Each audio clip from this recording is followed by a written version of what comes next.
there's a quote in one of his diaries that said, "I hate a barnacle more than anyone else, even more than a sailor on a slow-moving ship." So they actually slowed down the ships. Well, thanks a lot, Tom. You just took one of my facts away. Welcome to the Nautilus! Yes, we need a dose of inspiration. This Leviathan of meditation set to me. Ahoy, ahoy! Welcome aboard the Nautilus, where we talk about all things sea life. And we try not to get too off topic talking about the things that remind us of the sea life we're talking about. Hi, I'm Fiona. I'm Paul. And we're here once again with my parents, Alison and Tom Gillespie. We're going to be sharing 3 animals with you today. I think. Animals? Beings? Organisms? I have an animal. Organisms. Organisms. I don't actually know what one of these animals is yet, so I'll say organisms. Who wants to start?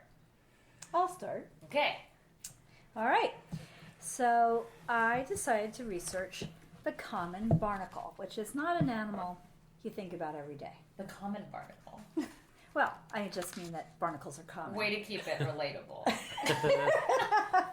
Everyday barnacle. Yeah, The everyday barnacle. I don't want to go with like your super fancy esoteric. As opposed to the greater barnacle or the lesser barnacle. This is just your common barnacle. You know. Your pesky barnacle. The barnacle you can really Yeah. hang with. Yeah. Can really get used to. Exactly. Or might hang on you. Or might hang on you, exactly, because the barnacle is described as a sticky marine crustacean. Oh! Its first descriptor is sticky. Because it's sticky. I know. okay, well, that's all we need. Related to crabs, lobsters, and shrimp. Oh. Wow. They live in shallow tidal waters. Okay? Do Now, they have claws? well, you'll have to wait and see. Okay. Jump No. right in. They don't have claws, but Barnacle claws. I'll explain how they do their stickiness. There are up to 1,400 different species of barnacles. Even the common ones? Well, they're Oh, all okay, common. okay. They're all common. Oh. But there's 1,400 different ones. But the most common is the acorn barnacle. That's probably one we've all seen. You know? It kind of looks like an acorn hat. Yeah, exactly. They like to live in places with lots of activity, such as underwater volcanoes and Volleyball. intertidal zones. Exactly, that's what I started thinking. Shuffleboard. Clubs. So, underwater volcanoes and intertidal zones where they attach to rocks, pilings, and buoys, and moving objects like boats, ships, and whales. Right. I knew it. Yeah. I knew it. So how do they do it? With claws? Absolutely not. Suction cups. Well, sort of, but not really. Screws. They do it with glue. That was right. Yep. They secrete a fast-curing cement that is one of the most powerful glues in nature. Wow. The tensile strength of this glue that they secrete has the strength of 5,000 pounds per square inch, and an adhesive strength of up to 60 pounds per square inch. I'm trying to actually turn that fact I don't really into know something. what that means. Yeah, exactly. It sounds very well fastened. It Like, does. why do but they like in need to terms be of so well fastened? pounds, do you know what that? Well, pounds per square inch is a pressure. Okay. So what it equals to is the strength of the glue. Now, she gave 2 different strengths. The strength of the glue is 5,000 psi, which means if you were to push down on it, it could take that before it broke down. Mm-hmm. But the tensile strength of, would you say, 60 pounds per square inch? Maybe. The tensile strength of 5,000 pounds per square inch. Yeah, and then you said another number. An adhesive strength An of up to adhesive 60 pounds per square inch. What is Right, so the tensile? adhesive strength, tensile strength means to be able to pull it apart. Right. Okay. The adhesive strength is what it would take to pull it off. Okay. So 60 pounds per square inch is pretty strong. Yeah. So the reason that they have to have such strong glue is because they're living in places with lots of activity. So that means that there's always moving water, and like so heated water. yeah. So the thing is that they could easily come loose, and it's very important to their lifestyle to be stuck to something. Stay put. And also other animals could displace them easily. So it's important. So researchers are trying to figure out how to harvest this glue to use commercially. Yeah, I'm sure. Yeah. It was Gorilla glue is nothing. It was once compared on to barnacle glue. There was a thing on the Odd Couple. But what about my favorite? Paleo Bond. Oh, wait, no, what's the one I love even more? I don't know what favorite glue is yours. I know such a personal You thing. mix the two things together. Oh, it's an epoxy. Epoxy. Yeah. Well, there was an episode on the Odd Couple, that television program, where Felix wanted to back somebody who was trying to develop a glue out of barnacle glue. Really? Yeah. Oh, Yeah. so this idea's been around for... Wow, I it's guess been they around haven't for a made while. much progress They on haven't it. figured I mean, that program was on in the early 70s, Yeah, so okay. it's been on Yeah. for... We're in 50 years of barnacle Exploration. exploration. So, because of this stickiness that we've established, they are the bane of boat owners who have to power wash their boats regularly to remove them. For this reason, boaters call them crusty fowlers, Crusty which flowers. is a good name for a band. Yeah. That really Who does mostly sea shanties and Yeah. Yeah. Crusty Yeah, wouldn't that be a Fowlers. great name? crusty fowlers. I have a question about Okay. the boats. Why is it a problem for you to just have a barnacle hanging out on your boat? Right. Okay. Well, from what I understand, it's because whatever finish is on your boat, whether it be varnish or paint or something.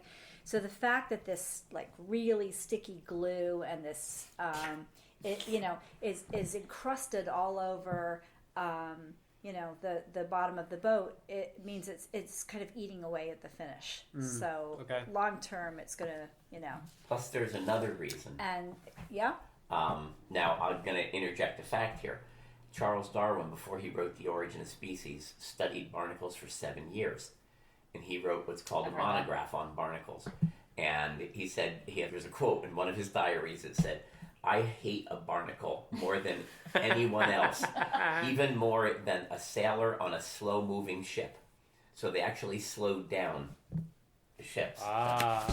Well, thanks a lot, Tom. You just took one of my facts away, but Wait, that's pretty cool. That's pretty cool that Charles Darwin. Why did he get to hate them more Because than he a sailor? studied them for 7 Well, why did he Yeah. study them for 7 years? Because actually, a lot of scientists study barnacles because there's a lot to be learned from them. Okay. Because, for one They thing, make good glue.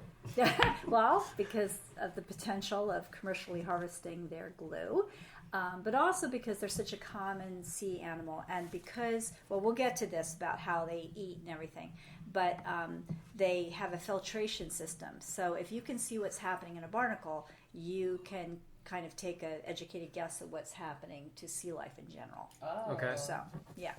Okay.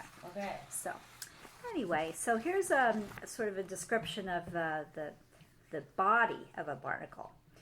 How do you say this word? They are sessile? Sessile, which means non-mobile. And they are suspension feeders. Okay, so the animal lies on its stomach with its limbs projecting downward. And on their heads are single vestigial pair of antennae. And they have a 50% head to body or thorax ratio. And so these, and then they have these little, they feed through these feather-like appendages called cirri. And the cirri extend and retract through the opening at the top of the barnacle. So they comb the water for these microscopic organisms, plankton, and they withdraw into their protective shells when they sense a potential threat. Do they have a shell? Yeah, and they build that shell. Because they also, besides secreting the glue, they secrete hard calcium plates that encase them and protect them. And then a white cone made up of 6 calcium plates forms a circle around the crustacean. So inside they're soft, like a snail. Yeah. And then they have 4 more bony plates that form a door that the barnacle can open or close depending on the This is so the crazy. flow of the tide. Yeah, I definitely never realized that a barnacle was not in itself just this lumpy, crusty. Yeah. Yeah, I yeah. thought a barnacle was kind of more like a mussel, like a clam, or like something like this. You think of it like a It's a coral. little The bit, coral but is a it's little like soft thing inside. Yeah, it- inside. So inside a little it thing. builds Okay. its own shell, just, you know. And how do they and then it get lives inside established there. on something? Is it Like it, a whale. it's When they're soft. When they're soft. When they're soft. They So- float by and they latch on. Yeah. So there are 4 active swimming larval stages. Oh boy, they're like Barnacle. fleas. Yeah.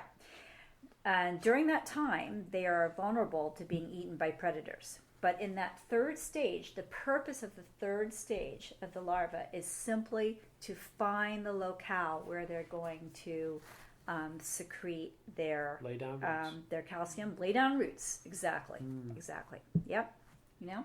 Lay down some glue. Yeah. And then once they get there, they have to, others come along and attach them. So these colonies are built because there's safety in numbers. So the more that they actually multiply themselves, and the more the more that other barnacles come along, go, hey, I like the neighborhood, you know, Barnacle and they join. condos. Yeah. The more established they'll be, and the better protected they'll be. They pay their fee. And so they form these colonies. They start paying condo fees. So let's see, back to the body description. There's no true heart, so they don't even have a heart. Blood is pumped through a series of muscles, and they have no gills. They absorb oxygen through the feather-like limbs, and their main sense is a sense of touch. And you know what the study of barnacles is called? I have no clue. Barnacology. Good guess there, Paul. Yeah, that was a solid guess. Cirripedology, which, when it's broken down, means curl-footed. This is related to that word you said earlier. Yeah, Cirrus that's something. right. Yeah. Yeah, exactly. All right, I have to ask something, and I know this is sort of an internet favorite fact, and it's a fact I have no clue if it's real or not. Did you read anything about the barnacle having a giant penis to Yes. body ratio? Yes, Fiona. It is true. Be patient. All of the memes are. I will confirm all of these rumors. Okay, just that's in a the moment. rumor section. That's I in the jumped rumor ahead. section, I thought it it's would be okay. in the body section, but No, it was well, an even better Well, thing for last. yeah, fact. it was a fun fact. Oh, wow. Fun fact. You yeah. never heard that? So they Yeah. have. Yeah. Wait Well, for she's it. gonna get Okay. this. Wait for it. So I anyway, just knew the listener was wondering It's about the encased Yes. in 5 layers we know of all our calcium listeners shell. is waiting for them. So anyway, so as I was saying, there are 4 more plates that form a door that the barnacle opens or closes depending on the tide. And when the tide goes out, the barnacle closes up shop to conserve moisture. Okay. So, and as I mentioned, they grow and reproduce very quickly. That's important to their survival. They form colonies. What's the reproduction? Are they? They have, self-reproducing? let's see, they have up to 12 broods a year. I mean, do so- they interact with another barnacle, or They're hermaphrodites. they are? aren't Okay. Yes. So barnacles are hermaphrodites, meaning they contain both male and female organs, of course. And to reproduce, they must be fertilized by a neighbor. Okay, in case you were wondering about self-fertilization, which is actually quite rare, according to studies. So, here's the cool part, right? A retractable tube containing sperm can reach outside the shell of the barnacle as far as 8 inches to fertilize a neighbor.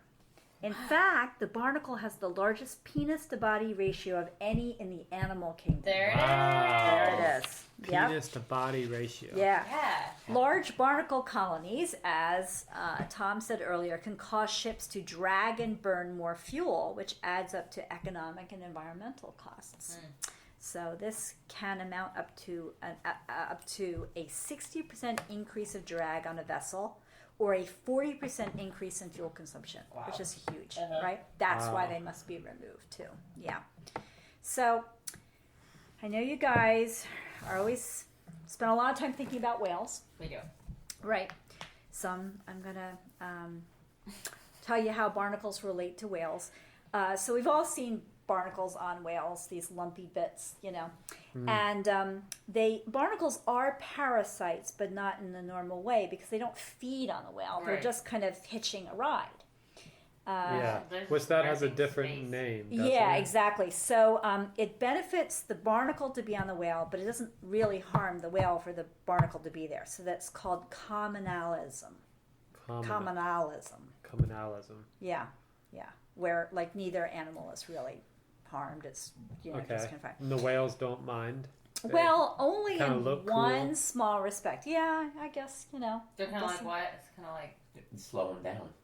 it Yeah. does slow them down. slow them Right. down. Yeah, it can slow them Well, down. it does depend on whether the whale needs to be going very fast.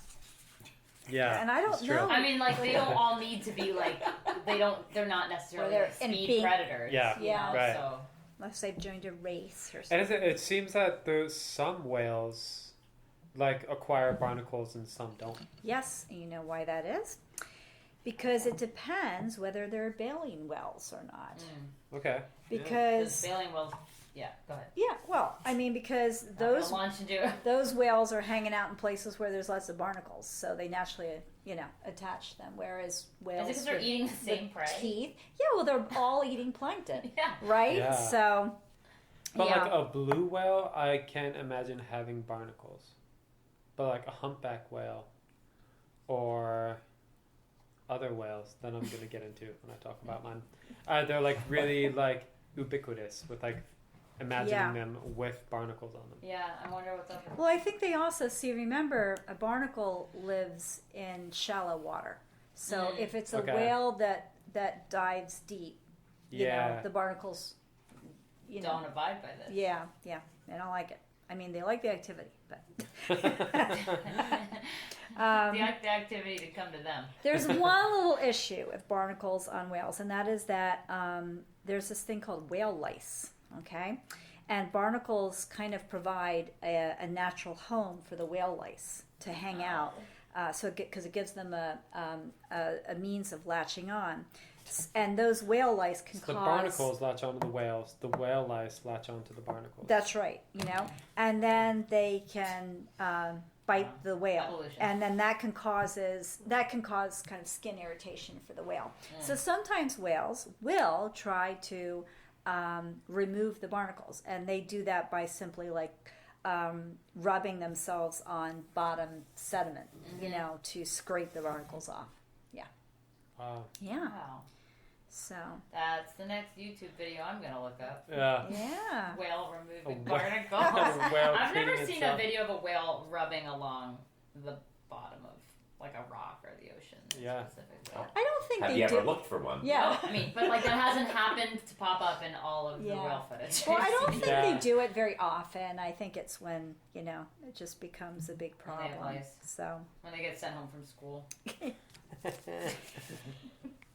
and something that I remembered from watching a lot of pirate movies is that the barnacle figures prominently in an old practice of keel hauling, which was Oh, a yeah. form Yeah. of punishment or Pretty grim. actually execution. Yeah, pretty grim form of execution meted out to sailors at sea.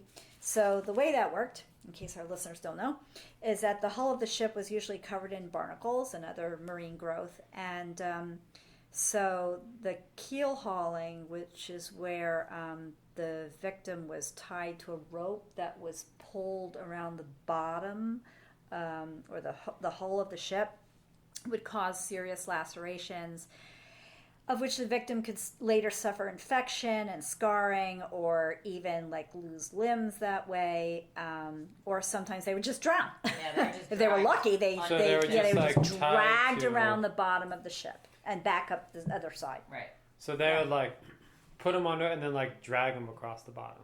Yeah. Walking. Wow. Yeah. We was Yeah. jawing about keel hauling. Yeah, that's yeah. a line from Might Treasure be suitable Island. topic too. Yeah. He's quoting Treasure Island. Is that the Muppets? No, it's a real one. But keel hauling is an ancient practice. There is a, let's see, there's a Greek vase from 700 BC with an illustration of keel hauling on it. And so it was more about the barnacle Well, laceration than it was about like just the underwater and the splinters.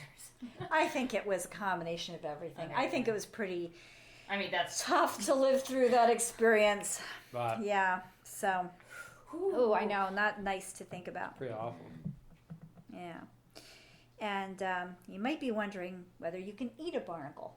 Oh, I Yeah. hadn't thought about that. I was. Well, some are Barnacle edible, bake.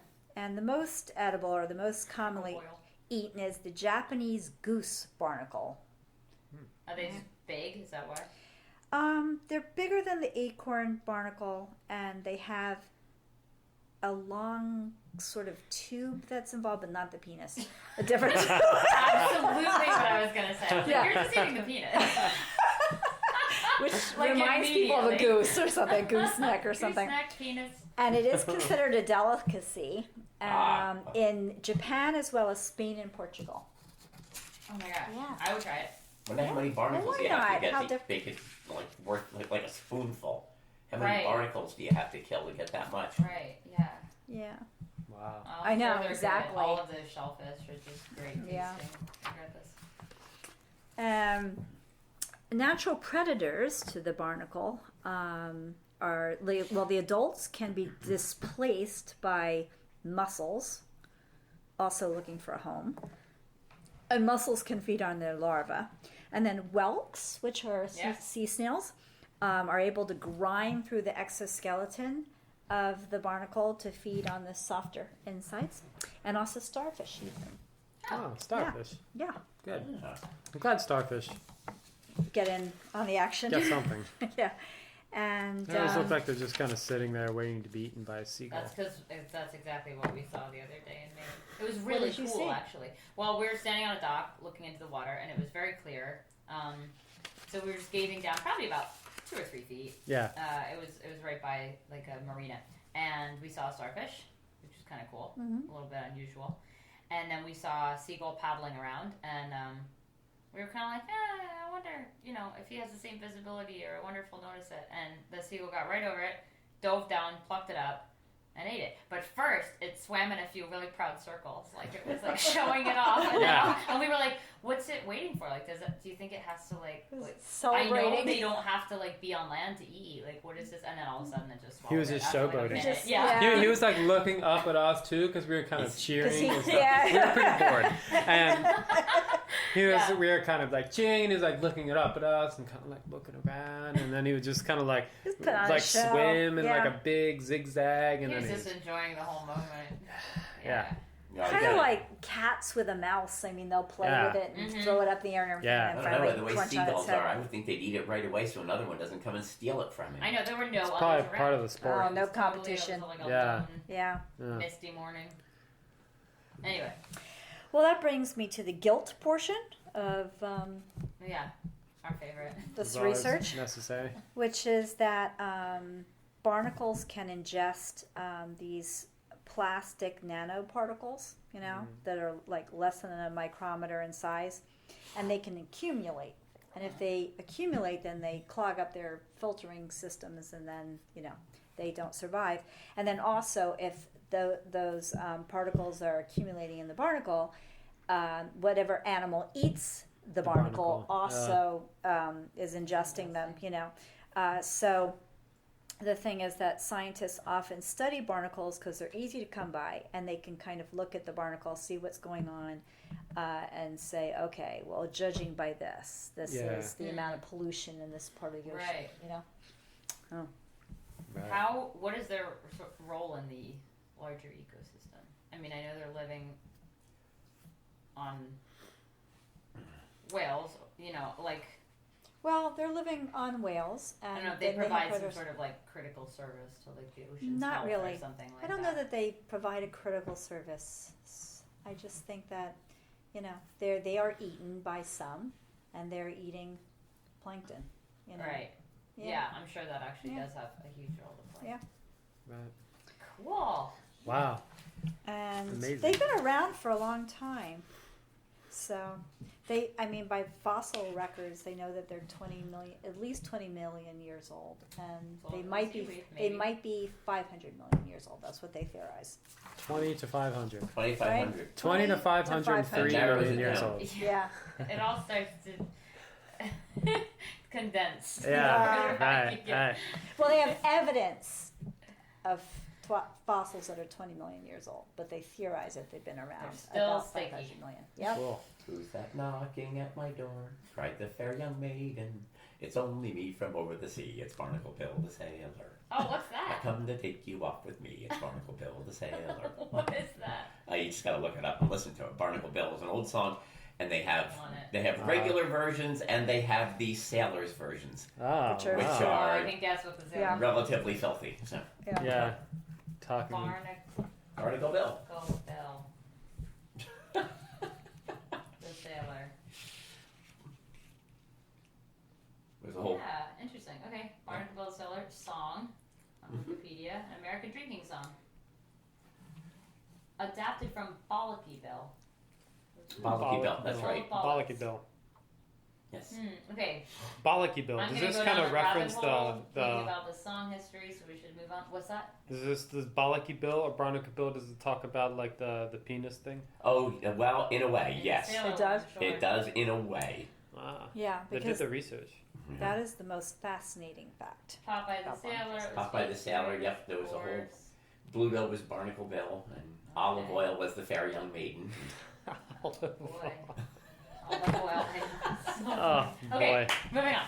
Okay, well, I'm going to piggyback off yours. I'm going to do mine pretty quickly because Tom did some really nice research. I want to get to that, and he's the smartest one here. Yeah. I researched the right whale, which to me is like, if I imagine a whale covered in barnacles, to me it's the right whale. Right whale. And It's the right well for that. it's the right whale for The that. right whale for barnacles. Yeah. And because I imagine like the right whale, if you look it up, they have these big like white rough patches like on their nose, or like not their nose, they don't have noses, but like the ends of their snout, and then like up on their head.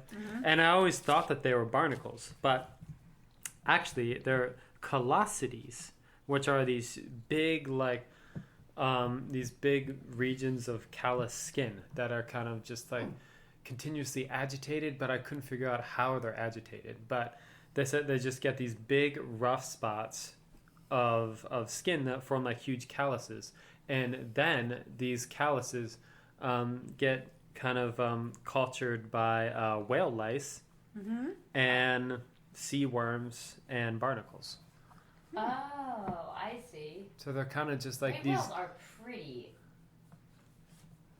I think they're pretty awesome weird looking. looking. Yeah, they're really weird. Their mouth shape is just Yeah. like the The orientation right whales of how their and mouth their opens bow and heads. closes. It's Yeah. just like, what? Oh, sounds So like crazy. a dermatologist would have a field day with them. They look Yeah. very grumpy. Yeah, they look like they have like the biggest frown in the animal kingdom. Yeah, it's like they're huge muppets. But like the purpose of the callosities is kind of unknown. They think maybe it's in like male to male kind of jostling. That makes sense. But they also think it maybe for defense to kind of like ward off whatever their predators would be. I mean, it's not much once they get to full size. Yeah. But, I didn't think so. Have they done much research on right whales, or is it? A little bit. I mean, the northern right whales are among the most endangered of all whale populations. And they were almost completely like wiped off. They were decimated and almost completely wiped off the earth by whaling because they were the right whale to hunt. That's where their name. That's where the name The comes right from. whale. They're the right whale. Because they had, even though they get to be about 68 feet long, which is pretty big, but they can get up to 150 tons, and so they're the second most massive whale, only behind the blue whale. in and- terms of density, mass. like In terms of blubber just mass. weight, Yeah. mass, and they have so much blubber on them that Well, was 'cause really they're on the valuable for Arctic. whales. Yeah. Yeah. They're northern or southern. Well, the right whales will kind of migrate a little bit, but they don't like they don't cross the equator. So you have a Right. northern population and a southern population. And bowhead whales, which are really closely related to white whales, are the only whale that's completely Arctic. Like they never leave the Arctic waters. But so they slide over their eye of that. What is it called? a callosity A colossus. or It seems to, Calicity. every picture I've ever seen of one has it right over the eye. yeah, it's true. They all have that, and it's they develop like kind of facial recognition software where like they all have a completely unique pattern of these That makes of these sense. calluses. Yeah. But as I was saying, they're kind of pretty well endowed in that they have by far the largest testicles on the planet. So they're not as big as the blue whale, but their testicles are 10 times larger than the blue whale testicles. And they get up to 1,160 pounds for each testicle. For each For testicle? each testicle. And I'm they're, sorry, wait. they're 6 feet. Well, back up. 6 feet Just by say that 3 fact again. feet. Just say that fact again. Each testicle is 1,160 pounds. Okay. I'm sorry, so that animal, its 2 balls equal a ton? Yes. Yeah. So their testicles Or make up over more a than ton. over 1% of their body weight. Yeah, and they think they get such large testicles because they're really competitive with other males. So 20 males will get together at breeding season and like mingle around one single female. Whoa. And so there's a lot of like competition, but I don't know how the big testicles come into play because they're like internal. So I Yeah. don't think the female whale like, Would know the Right. difference. sees Yeah. unless she kind of like. If they weren't.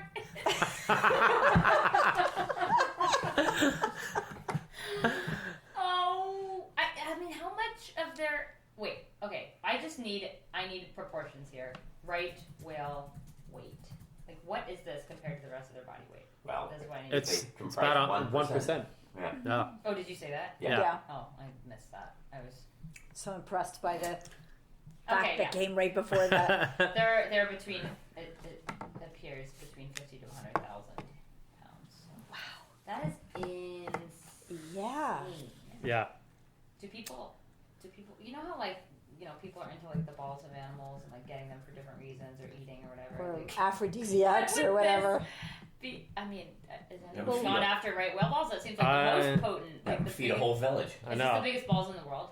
It's the biggest balls in the world by far. Cool. Okay, sorry. Getting And they have incredibly long lifespans. They're kind of tough to observe and track over the hundreds of years that they can be alive, but they can live at least 100 years. And bowheads, which are very closely related to them, have been observed to live over 200 years. Wow. Yeah. They're And just cruising around for so long. yeah, and it's interesting because you said it. They don't. The barnacles slow, whatever they're attached to, down swimming through the water. Mm-hmm. They're extremely slow swimming. So they I think they swim a maximum of like 9 knots, which is pretty slow for an animal that Yeah, large. what's a knot? A nautical mile. Yeah. No, sorry, I know that. What is it in terms of measurement? Mm-hmm. Is it just a mile, but at No, sea? it's different. It's a little pretty different. different. Yeah. I'll look it up. Look it Okay. up. And actually, where that term came from in the first place was sailors used to tie a big rope to a board, and every so long along the rope they would tie a knot in it. And the board had a horizontal bit and a vertical bit that hung down from it.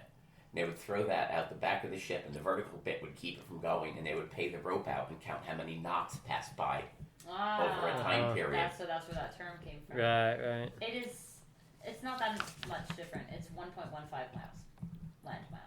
Okay. Okay. Like I think it has something to do with like you swim, like even if you swim 1 mile an hour, you have to like factor for the currents or something like this, so you don't actually travel like a mile. Yeah. Because you have to, like, if you're swimming like cross a current or something, it kind of like slows you down. Maybe. Yeah, I have no idea. Maybe I'm kind of completely Or making maybe that the up. current but has made you swim farther because Yeah, you can't swim in a exactly. straight line. yeah, So you kind of have take to that swim in a 0.15 triangle. extra Yeah. Yeah. miles into account. Yeah. Yeah. I guess they don't need to go that fast. They don't go that fast. They're filter feeders, so they just filter plankton and krill. But they're not lunge feeders. They're not lunge I guess. feeders. They're Right. filter feeders. So they're not the rorqual whales, which are the humpback whales and the fin whales and the blue whales, And they which need are to be able lunge to gather feeders. speed and like Yeah, lunge at a group Yeah. of. but these can just kind of open their mouths a little bit, swim slowly Take through it the all water. in. Yeah, which is incredible that they can eat enough to Such- get that big. Yes, eat such tiny organisms Yeah. to support this huge. I know they're all like that. Like all the Mass. biggest life eats all the smallest life. Yeah. So you're never going to see one of these really breaching. They do breach. Oh, they do. Actually, yeah, they breach and they tail slap, which is interesting, based on how they have a very like cartoon whale shape. They're very like these big, just like it's how like a kid would like draw a whale. It's kind of like this comically like. Just kind of a deep head and body. Yeah, just a few more facts. As I said, they were really sought after by whalers. The Basques were the first ones to hunt them, and dating back to the 11th century in the Bay of Biscay. And today they are not threatened by hunting, but they are threatened mostly by being struck by ships because they just kind of lie at the surface, and a ship will just run into them. Like and, manatees. yeah, exactly.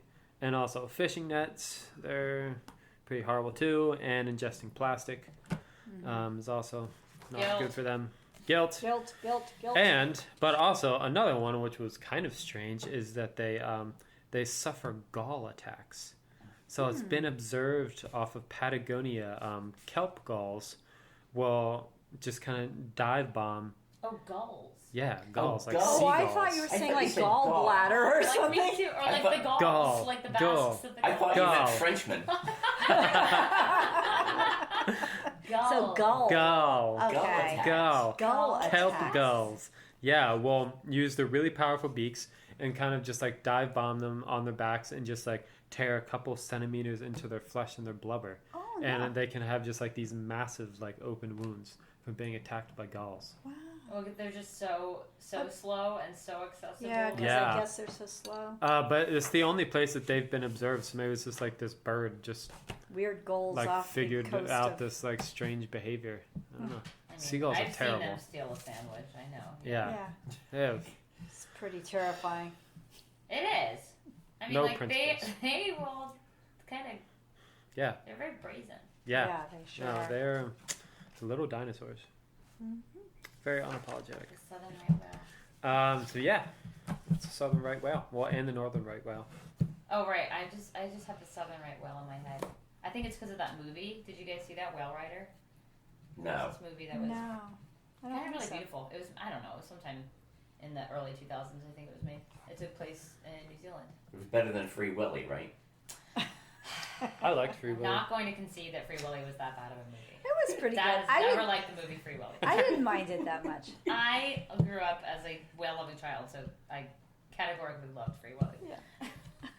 No, it was really beautiful. It was about this this girl who kind of became like the voice of her people, and they have like a very spiritual connection to southern right whales. I don't know, but anyway, that's been the media I have seen of right whales, so I have the southern one stuck in my head.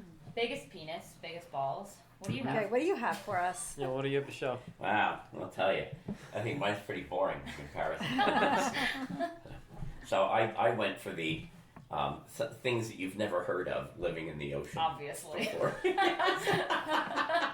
Yes, that's a reference to when the kids were little. They used to like to play 20 questions only with animals.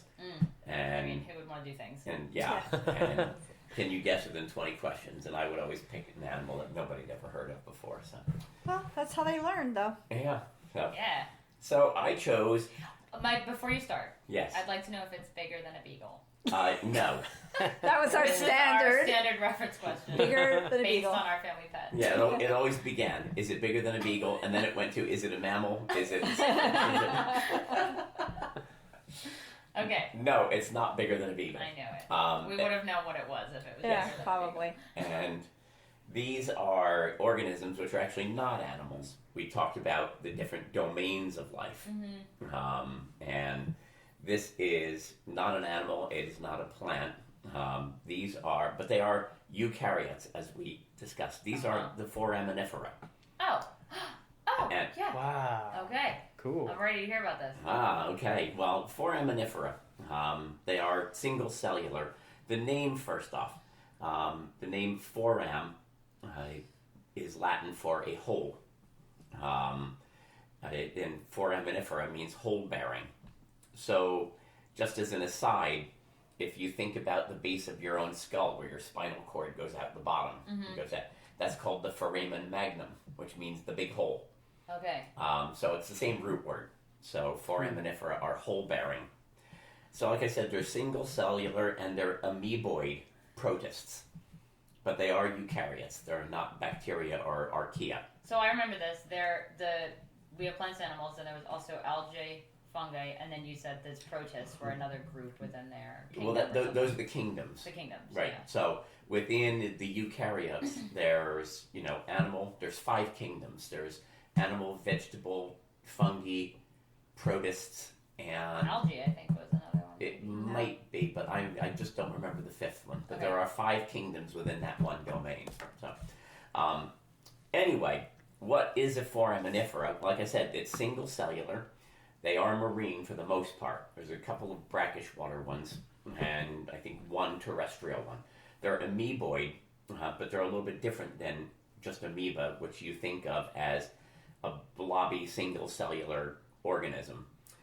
So what these are, they have what makes them different than just an amoeba, they have kind of a streaming granular ectoplasm, which is used for a lot of different things, and we'll get to what it's used for later.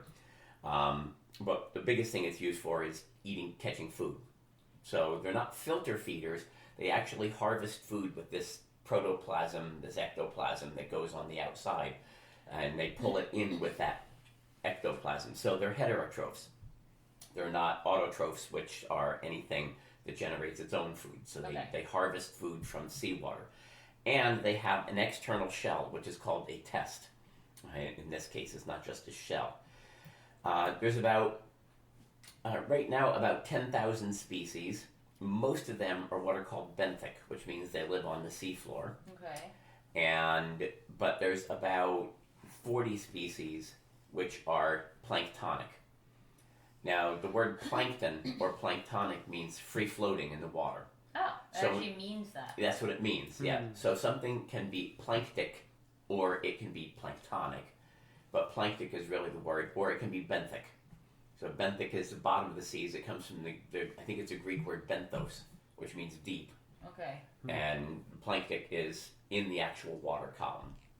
So, curiously enough, I had a course in these things, which is what made me think about them when I was in graduate school. Was that But, ancient shrimp? Or But whatever? no, but I'll tell you why. Because there's about 10,000 species now. In the fossil record, there's about 40,000 different foraminiferal species.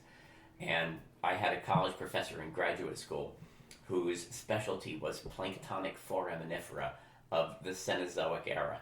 Wow. Can't Yeah. get more specific You than can't that. get Very niche. And that's what the course was called, Studies in Planktonic Foraminifera. And it's the only graduate school course I got a B in. And the final... And here you are facing your bee. Yeah, I know. My final exam, there were 4 of us in the class. It took us each 12 hours to do the final exam, and I walked out with a B. I wanted to kill the guy. Yeah. wow. And what do you have to show for all that? Yeah, right. Did the class at least go outside of the Cenozoic era? No. I noticed that wasn't No. in the title of the course. It was. Studies in planktonic studies in Cenozoic planktonic foraminifera. So, okay. I'm yeah. missing that part. No, it actually focused on 2 epochs in the Cenozoic. Here's what I'm crazy. thinking about, and I know this is an incredibly basic mental image, but like in the fossil record, as far as a minute piece of invisible plankton goes, what are we seeing? What is a you see their A tests. paleontologist seeing. Their tests. Okay, the Their- shell. the The shell. shell. Yeah. Yeah. Like, that is Yeah. such. Like a It little is. tiny I mean, dot. it's like, oh, And look, what that shape dot. is the shell? The shape are so many different shapes. It's unbelievable the different shapes that So you how do see. you know you're seeing that and not something else? Well, well now that here's a rabbit hole we'll go down. Part of the final exam was a lab exam, and what you had to do, you went in and there were 3 piles of sand on the lab table for you, and you had a paintbrush, which was a fine, very fine artist's paintbrush, and a microscope, and you would take little bits of the sand and put it under the microscope, and you would look and go through with a little pointer until you saw one that was a plankton, a foram, and you'd wet the little tiny paintbrush and touch it, and then put it on a microscope slide that had a little glue on it, and it would attach it to it. And then you had to find as many as you could, the different species that were there. It's like the most tedious thing. It was possible. tedious. It was unbelievably tedious. Sift through grains of sand with a very small paintbrush And then and pick up stick them onto. foraminifera. We're gonna With barnacle glue. we're gonna revisit this at the end when I tell you Okay. how we use these things. So, anyway, they are protists. So they're single cellular, and they're usually smaller than a millimeter. Like most of the time, between 0.05 of a millimeter and a 0.5 millimeter. So they're really, really tiny. However, some are larger. And even though they're single cellular, they can become up to 20 centimeters long. So 20 centimeters Wow. is like 8 inches, 7 inches, and it's a single cell. It's a single What? cell? Whoa. How's that possible? Yeah, it's because they only have one set of organelles and one cellular It's membrane. a giant cell. Yeah, Yeah. a giant cell. So, I Gross. bet the whales love them. Gross. Yeah. Yum. Guess what I found It's like today? the that's, big what I, chunks. that's what I call a good cell. Yeah. So, That's the kind of cell you can really make a meal out of. yeah. So the tests, the shells they make them out of all sorts of different things depending on the species. So, but they're made of anywhere from 1 to many chambers inside the shell. Right. So it can be a single chamber, it can be a line of cell chambers, it can be a double line, a triple line, a helix, a spiral, all sorts of different shapes Okay. that they have, and that's how you tell them apart, by the shape of the actual test. So, and like I said, we'll get back to that. They can be composed of protein, so biomass essentially. They can make them out of protein. They can take particles of sediment and glue them together. They can secrete them just like a clamshell is by making a calcite. And in one case, they can be made out of silica. So they're like chitinous, like a crab's shell or a lobster shell. Okay. Yeah. Curiously about the test, unlike all other shelled organisms in the ocean, these things, like all the other shell secreting organisms, the test is inside the protoplasm. So it is not an outside shell. So the actual organ of the foram lives inside a shell, and what it does, it then extrudes its protoplasm outside through the foraminifera, through the forams, through the holes in it. So it's really a curious thing. It lives on the inside, it has a shell, but then it has an outer casing or an outer organic layer around that shell. I'm looking at these pictures now. Okay. And then that And I ectoplasm, see that the photos of them look like a shell. So but these all must be, they're tiny what you're looking at. well, and I'm wondering if they're non-living ones, like these are like without the ectoplasm maybe? In these photos? Yeah, those are fossil pictures. Those are fossils, Yeah. okay. Yeah. All right. So they kind of move around by a pseudopod, which is nothing more than Something foot. that ectoplasm, again, extruded out, and it can be used in different ways to move them around. Okay. So this pseudopod here, right, sometimes it emerges through either a single opening, a single foram, or through many of the perforations that are within the shell. And the pseudopod is used for locomotion, anchoring, if it's a benthic sessile one, So a sessile organism is one that actually anchors to the seafloor, Right. rather than just living on the seafloor. Like the barnacle. It can be used for excretion. It can be used to construct the actual test and for capturing food. So this Wow. ectoplasm has all sorts of multiple uses. Now, these are one of the examples of when you think about reproduction and sex in the organic world, just about anything you can think of does happen. So these organisms, they alternate. Now, they can live anywhere from just a week or two up to a year, depending on the species. Okay. But within the generations, they alternate generations. So there's a couple stages in their life cycles, but when they're going to be reproducing, the one stage is a sexual reproduction, and the next generation, it's an asexual reproduction. So they alternate between mating Wow. and then they do go between mitosis and meiosis. It just changes back and forth from generation to generation. That's crazy. It's really kind of crazy. So they're found everywhere in the oceans. Everywhere from intertidal pools to the Challenger Deep of the Marianas Trench. Wow. They're everywhere. Deep water, shallow water, in currents, in still water. They're just everywhere. And like I said, most of them are benthic, but some are planktonic. And they've been around since before the Cambrian. So before 540 million years ago, which was the beginning of the Cambrian period. There are fossils found in the Ediacaran flora and fauna, so they have been around since basically what's called the Proterozoic eon, a really, really long time. What is that time? The Do you know? Proterozoic, Yeah. before 542 million years ago. Is that kind of like the furthest dating back we have of fossils? No, but yes, within the Proterozoic, yes. Yes and no. As fossils become more and more understood, it's getting pushed back beyond the Proterozoic. So we'll have to think about the word, right? There's 2 eons,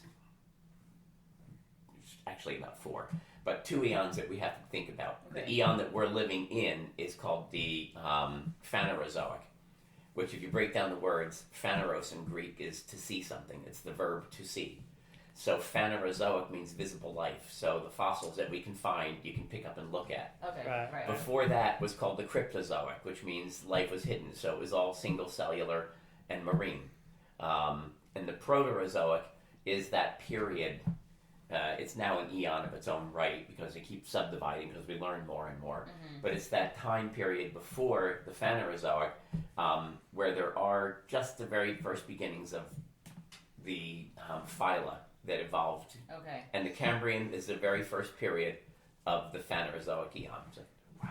So, anyway. I just looked this up. I looked up the animal kingdoms. This came up a couple times. But it was plants and animals, and then also fungi, protozoa, bacteria, and archaebacteria. Yeah. Those were the domains. Those are the though, right? domains, but This says kingdoms. we're going to have to look this up again. So. Yeah. So anyway, like I said, the next curious thing about them is they are heterotrophs, but they also ingest algae.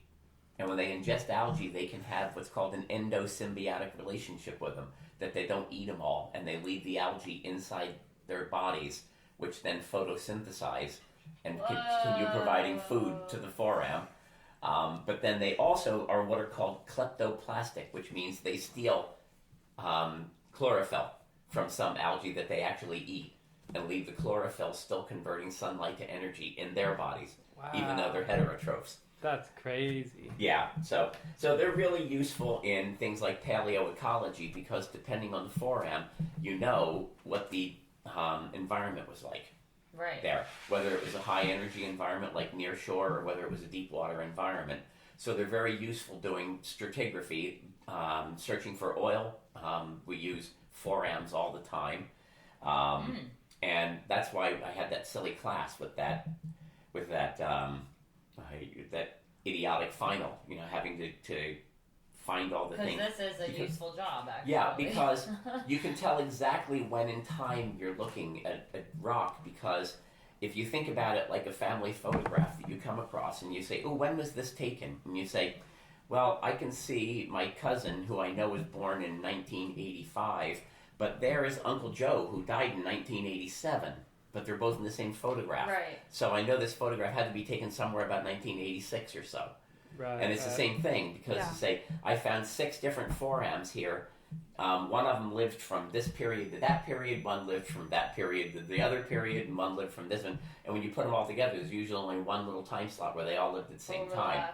So they're really useful for that because they're so ubiquitous in the ocean.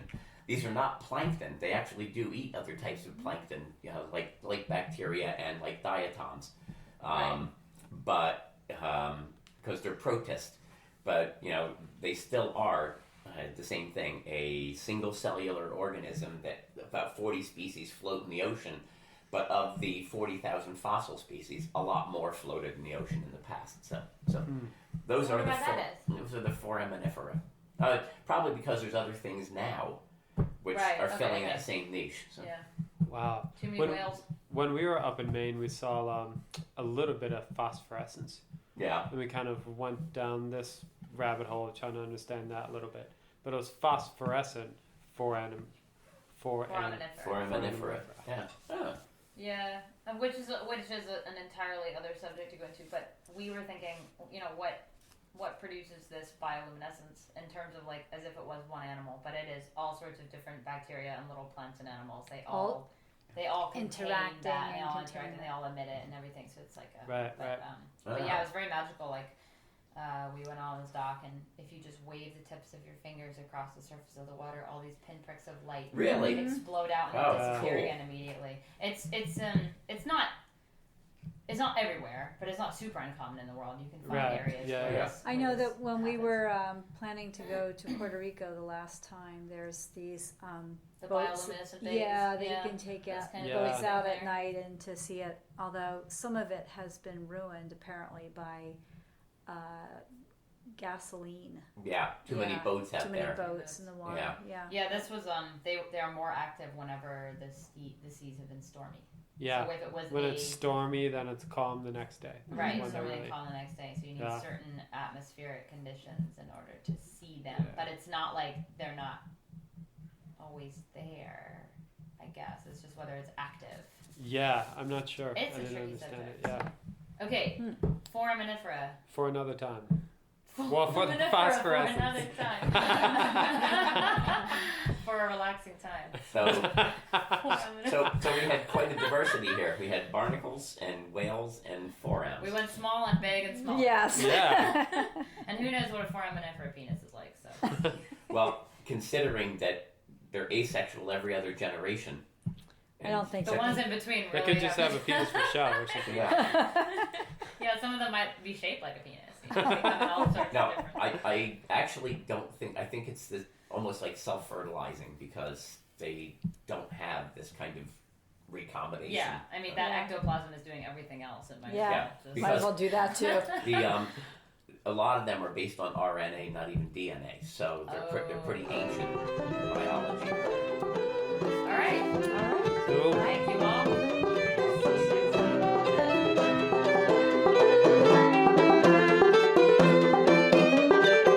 Yes, we need a dose of inspiration. This Leviathan meditation set to